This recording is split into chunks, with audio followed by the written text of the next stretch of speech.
बंदेया रे बंदेया, बंदेया रे बंदेया, राह पे चल बंदेया। बंदेया रे बंदेया, बंदेया रे बंदेया, राह पे चल बंदेया।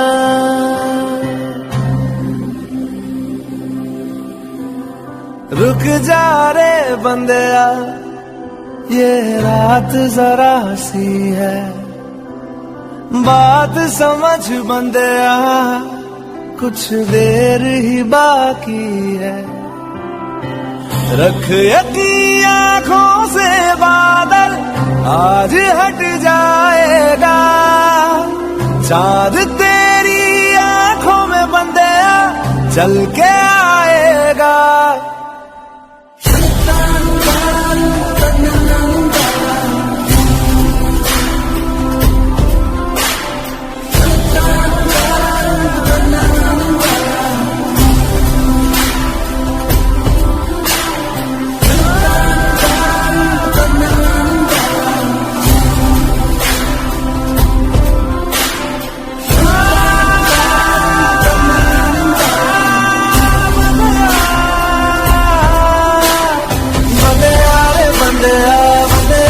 बंदेया राह पे चल बंदेया। बंदेया रे बंदेया, बंदेया रे बंदेया, राह पे चल बंदेया।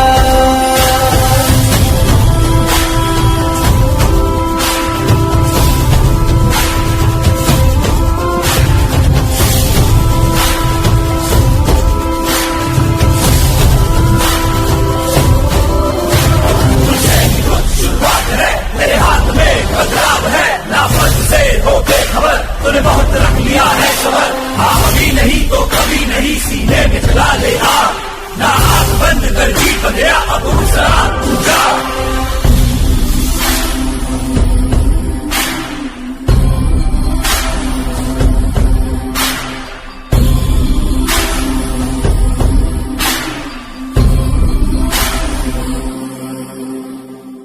माना कि मुश्किल है सफर पर सुनो मुसाफिर, हो कहीं अगर तू रुका तो मंजिल आएगी ना फिर। कदम कदम मिलाए जा, गगन गगन झुकाए जा। रख हौसला कर फैसला, तुझे वक्त बदलना है। डरना तो बंदेया, रुकना तो बंदेया, राह पे चल बंदेया। डरना तो बंदेया, रुकना तो बंदेया, राह पे चल बंदेया।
आयुष्याच्या वाटेवरती संघर्षाच्या लाटेवरती विपरीत परिस्थितीशी झुंजताना होमिओपॅथीच्या नावेवर स्वार होत होमिओपॅथीला पार नेणारा बाप माणूस डॉक्टर अमरसिंह दत्तात्रय निकम. ॲलोपॅथीची वादळवाट, त्यात आजारांचा उन्माद. ॲलोपॅथीची वादळवाट, त्यात आजारांचा उन्माद. चारही दिशा गोंधळलेल्या तरीही ध्रुव ताऱ्यासम होमिओपॅथीचे अस्तित्व टिकवणारा बाप माणूस डॉक्टर अमरसिंह दत्तात्रय निकम. रुग्ण परिस्थिती कितीही गंभीर धनुष्य होमिओपॅथी घेऊन हाती धीर, नम्रता व अभ्यास न सुटलेला, होमिओपॅथिक नीतिमूल्यांची तत्व जपत अचूक रामबाण मारणारा बाप माणूस डॉक्टर अमरसिंह दत्तात्रय निकम. पावलो पावली आली संकटे वेदना कधी कवटाळल्या नाहीत. पावलोपावली आली संकटे वेदना कधी कवटाळल्या नाहीत. वारंवार होमिओपॅथीला सिद्ध करत रुग्णसेवा सोडली नाही. जादूगारासम रुग्णांना लीलया बरा करणारा बाप माणूस डॉक्टर अमरसिंह दत्तात्रय निकम. होमिओपॅथीच्या पटलावरती तेजाळणारा आदित्य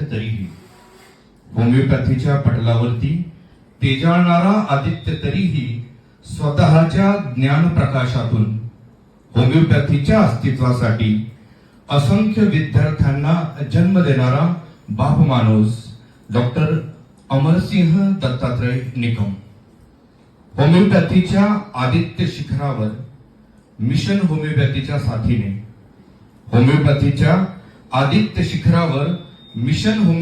साथीने कोविड स्वाईन फ्लूच्या रोगसाथीतही करावया उद्धार शास्त्राचा स्वतः विधात्याने जन्म देऊ केलेला बाप माणूस डॉक्टर अमरसिंह दत्तात्रय निकम. अशा या आपल्या सर्वांना होमिओपॅथीचा बाप माणूस डॉक्टर अमरसिंह निकम सर यांचं या ठिकाणी मी कृतज्ञता व्यक्त करतो, आभार व्यक्त करतो. डॉक्टर सॅम्युएल हॅनिमन सरांचे आभार व्यक्त करतो की त्यांनी आपल्याला होमिओपॅथिक सायन्स समाजाला दिला आणि आपण खरंच भाग्यवान आहोत की आपण होमिओपॅथिक डॉक्टर आहोत. सो या मोडवरती या पॉझिटिव्ह थॉट वरती आपण या ठिकाणी थांबूयात आणि आपल्या सर्वांना होमिओपॅथी करण्यासाठी हार्दिक शुभेच्छा देतो. धन्यवाद. सच में जनरलाइज करना है और कौन से सिम्टम को स्पेसिफिक लेना है and when to prescribe specific और acute remedies in emergency cases to.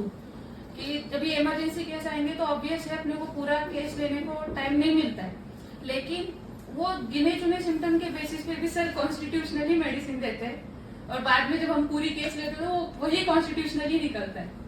So मैंने बहुत कुछ सीखा है सर के पास में. Homeopathy is really a deep ocean. यहाँ पे रोज कंसिस्टेंटली जब भी तुम केस टेकिंग लोगे, प्रैक्टिस करोगे, सिम्टम्स को रूब्रिक में कन्वर्ट करोगे और रेपर्टाइज करोगे, एमएम पढ़ोगे, तभी इसकी डेप्थ को समझ पाओगे और होम्योपैथी प्रैक्टिस कर पाओगे. So thank you, all the best to all. Continuously गेल्या 2-3 दिवसापासून किंवा 4 दिवसापासून ही झोपेतून उठतच नाही. उठली तर थोडा वेळ राहते चांगली, कॉलेजला जाऊन येते, परत झोपते. झोपल्यानंतर सकाळी परत उठतच नाही.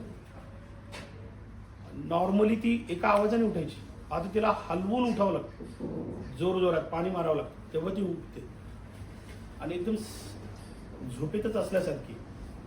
आम्ही दाखवलं डॉक्टरांना, तर त्यांनी सांगितलं नाही, हिला तिच्या मेंदूला रक्तपुरवठा कमी होतोय, बीपी लो होतो आणि बीपी चेक केला तर एकदम लो, हायपोटेन्शियल. तर विचारलं काय झालं. So he said she was suffering from malaria. 8 दिवसापूर्वी तिला मलेरिया झाला होता, ॲडमिट केलं होतं आणि ॲडमिट केल्यानंतर हे सगळे सिम्पटम चालू होते. सो व्हेरी इंटरेस्टिंग केस. म्हटलं मग किती दिवस ॲडमिट होते? नाही मग 4-5 दिवस ॲडमिट होती, सलाईन झाले, इंजेक्शन झाले, ताप गेला, पण घरी आल्यापासून ती अशीच करायला. म्हणून मग परत ॲडमिट केलं. मग काय केलं तर सलाईन दिली. का?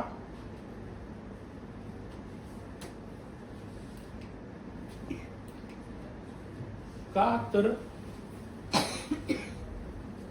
विकनेस येत होता, त्यांना IV लावलं की तिचं जरा BP वाढायचा, मग ती परत फ्रेश व्हायची.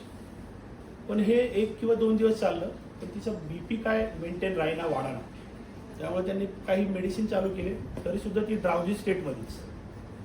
अशा कंडिशनमध्ये यांना वेगवेगळे विचार आले.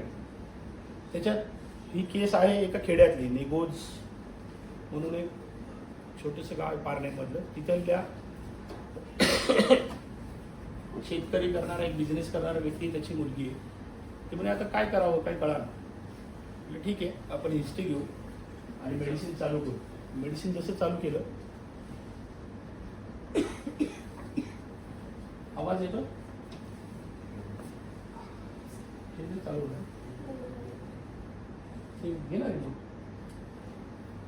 पर सीजर नहीं चला सकते, नहीं तो वो भी निकाल देते थे बॉडी से.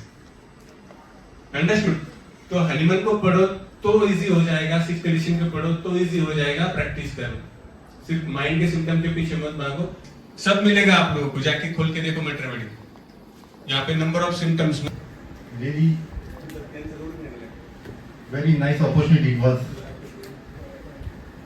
आप सब यहाँ पे आए और सेमिनार अटेंड किया और ये सब केसेस आपने को देखने को मिल रहे, नहीं क्या?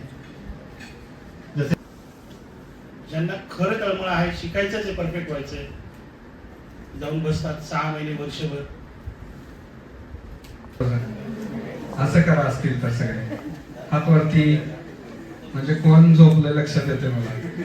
आहेत ना? येस. झोपेला हात वर करते. तसं करायचं नाही अजिबात बरं का. आता एक आणि पेशंटने 2 वेळा सुसाईड करायचे प्रयत्न केले म्हटले ह्या कंप्लेंटमुळे. आणि आता यांना आम्ही तर मी म्हटलं आता बघितले यांचे व्हिडिओ. आणि मी एका वर्कशॉपमध्ये होतो 3-4 दिवसासाठी. त्यावेळी मी तो टच मिळाला आणि तेव्हापासून आम्ही जायला स्टार्ट केलं. सर त्यावेळेला आम्हाला फक्त शिकवायचे, कारण सरांकडे सुद्धा विशेष पेशंट्स नसायचे. पण त्याच्यानंतर त्याच्या पुढच्या वर्षी काहीतरी चालू करते. एक तर नाव खूप छान दिलं, व्हर्जिन होमिओपॅथी.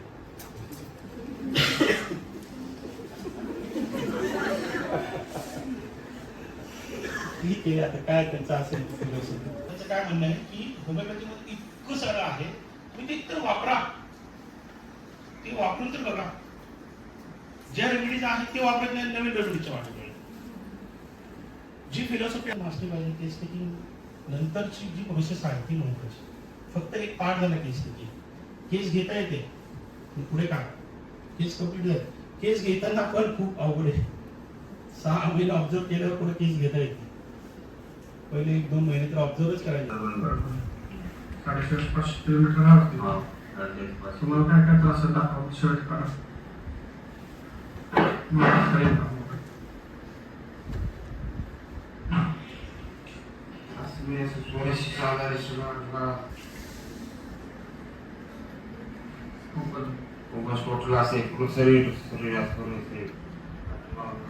आता जे दिसतंय ना याच्यापेक्षा खराब वाटायचं रिअली बघायला. आणि पेशंटने 2 वेळा सुसाईड करायचे प्रयत्न केले म्हटले ह्या कंप्लेंटमुळे. आणि आता यांना आम्ही तर मी म्हटलं आता बघितले यांचे व्हिडिओ. आणि मी एका वर्कशॉपमध्ये होतो 3-4 दिवसासाठी. त्यावेळी मी 500 किलोमीटरवरून आले होते. तर यांचा जो सोरायसिस आहे तो खूपच लाइक पीपल टॉक्स विद each other in over crowded place. देखो टिनिटस है.